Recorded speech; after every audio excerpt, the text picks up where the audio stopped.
You will hear a telephone conversation between a customer and a shop assistant. First, you have some time to look at questions 1 to 3.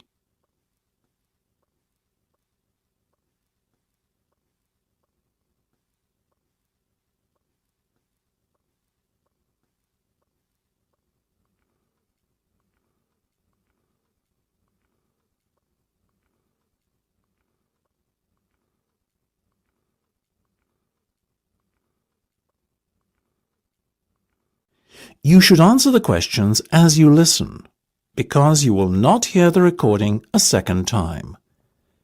Listen carefully and answer questions 1 to 3. Good morning, Jenny's Suit Rental. Jenny speaking. How may I be of service? Hi there. My name is Max Jones. That's Jones, and I'm looking to rent a suit out for a special occasion. Certainly, Max. We charge a set fee for our services. You can either choose from our designer range and pay £50 to rent your suit out, or choose from our standard range at a cost of £25. So, what will it be? Oh, the first option, please, Jenny. £25, did you say? Unfortunately not. The designer range is twice that price. Oh, in that case, I'll take the second option. Standard, was that it? That's right. Now, before we go any further, may I ask how you intend to pay? Do you accept checks? Yes, but only in exceptional circumstances. We prefer cash or credit card. Well, as I haven't got one, does this count as those circumstances? Yes, that'll be fine. Make it payable to Jenny's Suit Rental. Will do. Before listening to the rest of the conversation, you have some time to look at questions 4 to 10.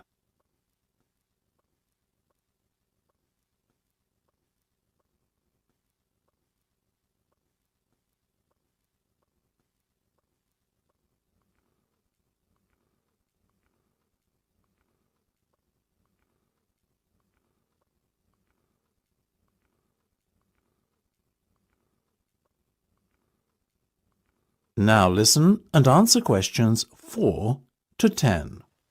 Now, Max, can I take your measurements, please, and a few details about what sort of suit you have in mind? Certainly. Let's start with the trousers then, shall we? What is your waist size and leg length? I used to be 32 waist, you know, but these days it's more like 36. Too many cream pies. I've been there.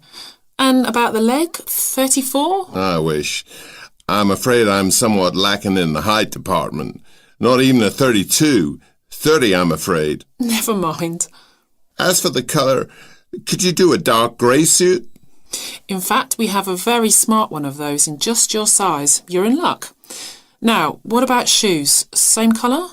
No, I think I prefer something darker. OK, let's go with traditional black then, shall we? What about size? I'm a size 45. By my calculations, that's 10 in our sizes. And style? What have you got? We do suede, nubuck and traditional leather. Definitely the last one. Very well. And will you be wanting a necktie? Do you do bow ties? Of course. I'll put one of those down in your order. Dark grey, I presume? Perfect. To match the suit. I think I fancy a light blue shirt, by the way. Might I recommend a green? Green would go very well with the suit you are renting. Light or dark? I'd say dark. Dark it is then. My neck size is 17 and a half. Hard to believe that a little over a year ago I could fit into a 15, isn't it? Those cream pies again, right? You got it. Now, what about your suit jacket? Same colour as the trousers, obviously, but what size? Medium should be fine. You sure? Yeah. And have you got any of those 3-button ones? I'm afraid not. The 1 and 2 button suit jackets are far more popular at the moment. In fact, the 1 button is all the rage. Let's have that one then. No problem. Now. That is the end of part 1. You now have half a minute to check your answers.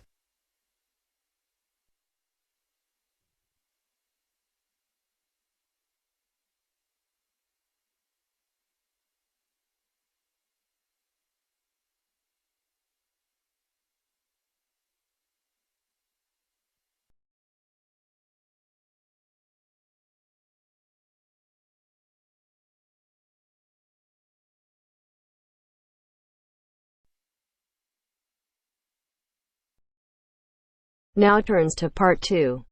You are going to hear a talk about making the most of graduate school.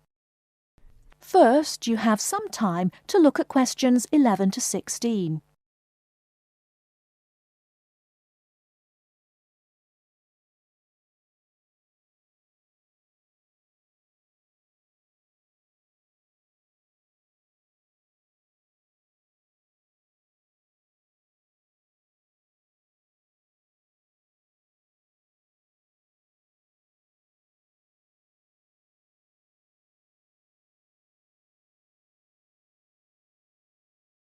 Now, listen carefully and answer questions 11 to 16.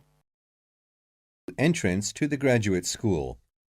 My job now is to give you the graduate school survival guide and make some concise suggestions for getting the most out of your relationship with our research supervisor, getting the most out of what you read, and making continual progress with your research. First, your relationship with your supervisor. This is fundamental. Meet regularly. You should expect to meet once a week or at least every other week because this will give you the motivation to make progress and also keeps your advisor aware of your work. Prepare for your meetings. Come to each meeting. Also, bring the notes from your previous meeting together with a list of any upcoming deadlines. Make a plan for what you hope to get out of each meeting. After the meeting, email your supervisor a brief summary.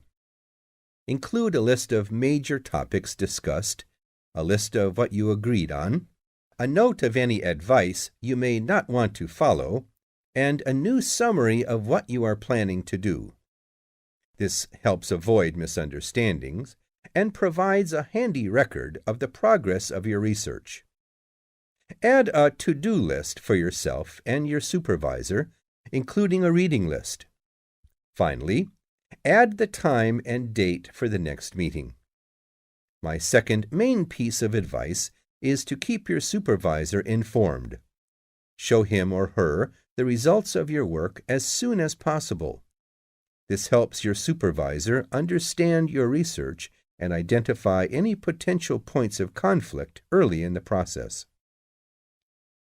Include summaries of your work, including any results of experiments, and also anything you write about your research.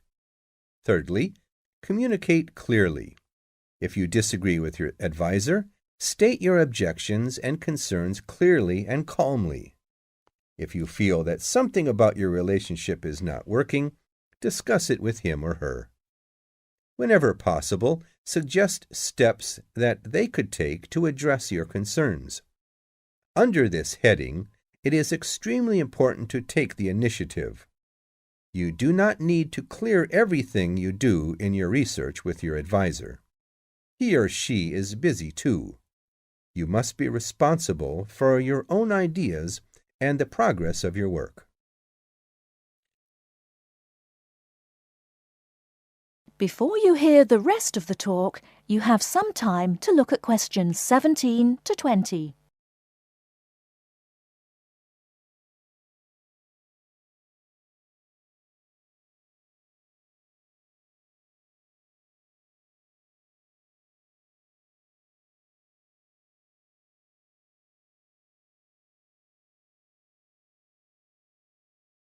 Now listen and answer questions 17 to 20. The second section of my talk is about getting the most out of what you read. The first principle here is to be organized. Keep an electronic bibliography with notes and pointers to the paper files.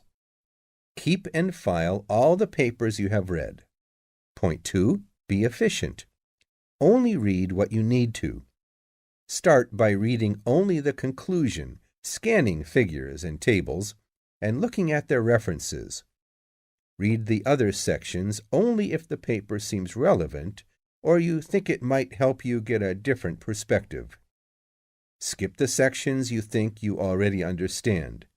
These are often the background and motivation sections. It's of critical importance to take good notes on every paper you find worth reading. Note especially what problem the author is trying to solve, what approach they take to the problem, and how their approach differs from other approaches. Next, summarize what you have read on each topic. After you have read several papers on the same topic, note the key problems, the various formulations of the problem under consideration, the relationship between the various approaches and the alternative approaches you come across. Let me add one point you might not have already thought of. Read PhD theses. Even though they are long, they can be very helpful for quickly learning about what has been done in your field of interest. Focus particularly on the background sections and method sections. Don't forget to read your advisor's thesis. This will give you an idea of what he or she expects from you. The third section of my talk is about making continual progress with your research. Keep a journal of your ideas. Write down every issue you are thinking about, even if you think it is stupid. This will help you keep track of your progress and keep you from going round in circles. That is the end of part 2. You now have half a minute to check your answers.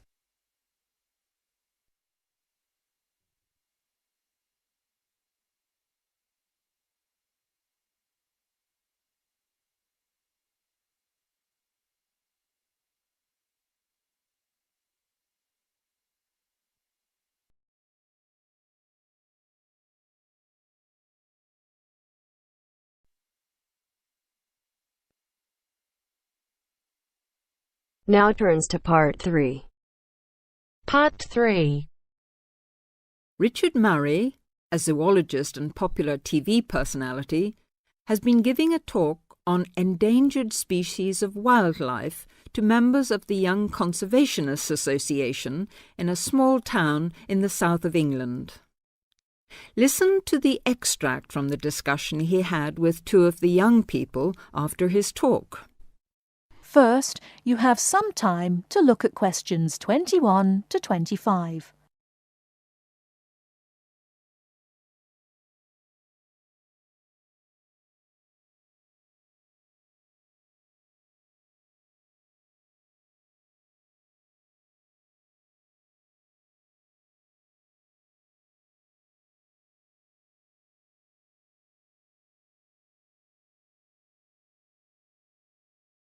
Now listen carefully and answer questions 21 to 25.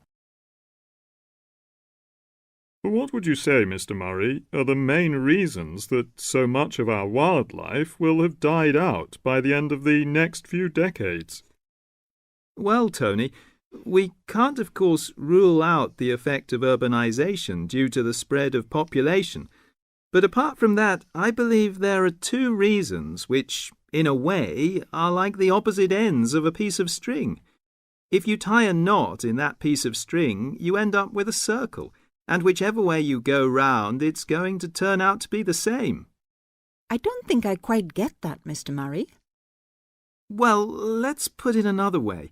It's rather like a film. You've got the good guys and the bad guys. They're pulling in opposite directions, but when it comes to the final showdown, it's hard to make out which is which. What are your two reasons, Mr. Murray? I call them greed and caring. Greed and caring? Yes, I know they don't seem to have much to do with one another, but think about it. The motive of greed is pretty obvious. In the course of the next few months, thousands of baby seals will be bludgeoned to death before they're even weaned from their mothers. What for? For the sale of their skins at inflated prices to please the vanity of a few and line the pockets of the killers. Crocodiles will be slaughtered to provide shoes and handbags for the rich. Gorillas, tigers, leopards and rhinos will be hunted for senseless sport or poached in defiance of regulations. Their skins, their horns, and their magnificent heads will be used as trophies to decorate someone's living room floor or walls. That's terrible. Yes, but it's not all. The whale, probably the most impressive and certainly one of the most intelligent sea mammals in creation, will be cruelly hunted and harpooned to make more money for the profiteers. The dolphin, the sailor's friend, will be indiscriminately battered to death at so much a head on the grounds that it is taking away the livelihood of a few fishermen by consuming the fish in its natural habitat. But surely, Mr. Murray, we do have to keep warm. We need whale oil and ambergris. Fishermen have to make a living.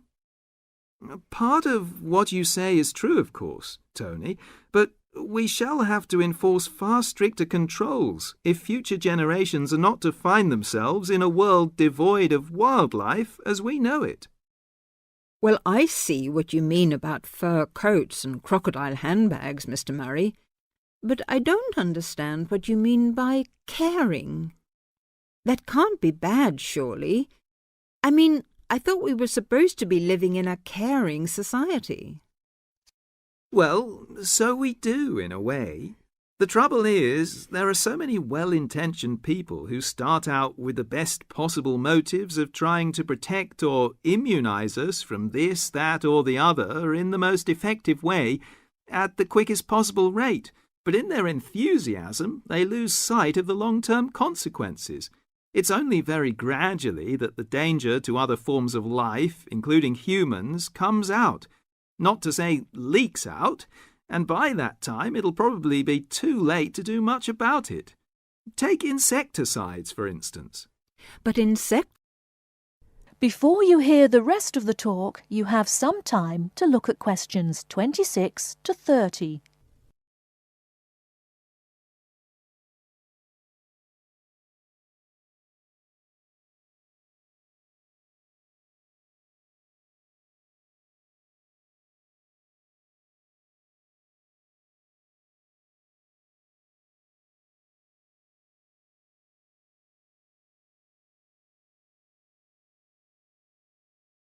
Now listen and answer questions 26 to 30.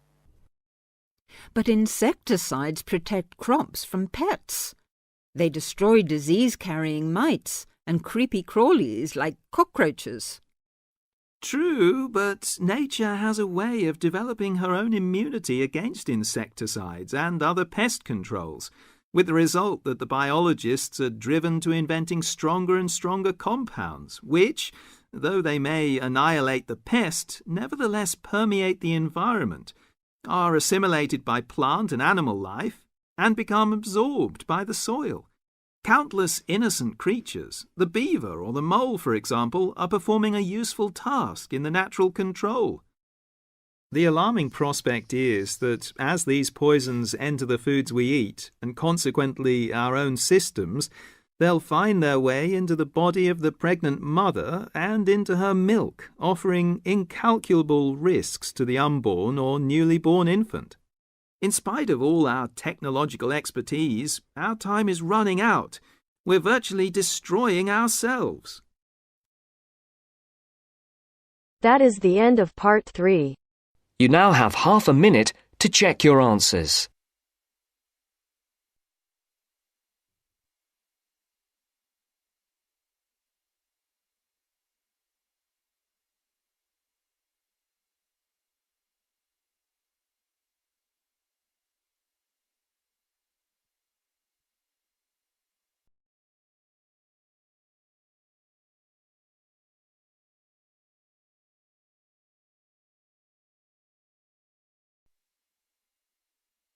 Now turns to part 4. Part 4. You will hear an environmental studies student giving a presentation about his project on saving an endangered species of plant. Now you have some time to look at questions 31 to 40.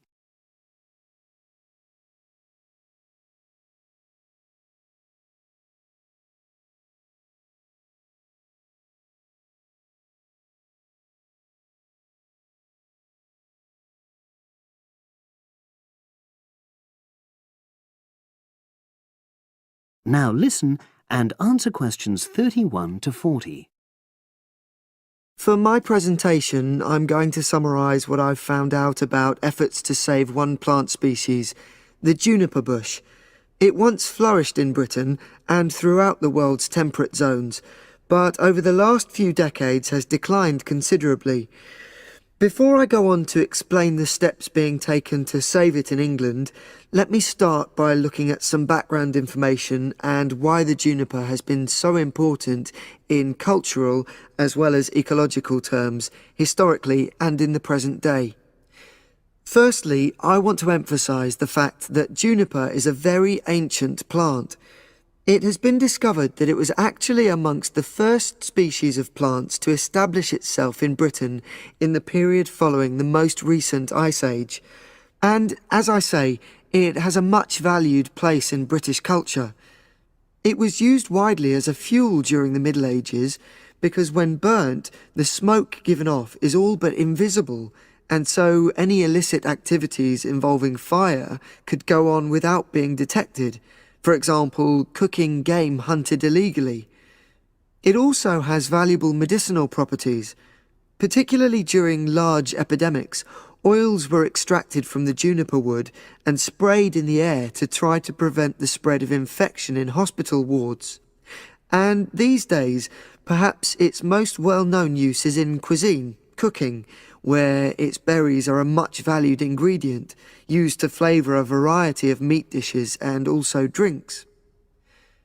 Turning now to ecological issues, juniper bushes play an important role in supporting other living things. If juniper bushes are wiped out, this would radically affect many different insect and also fungus species. We simply cannot afford to let this species die out.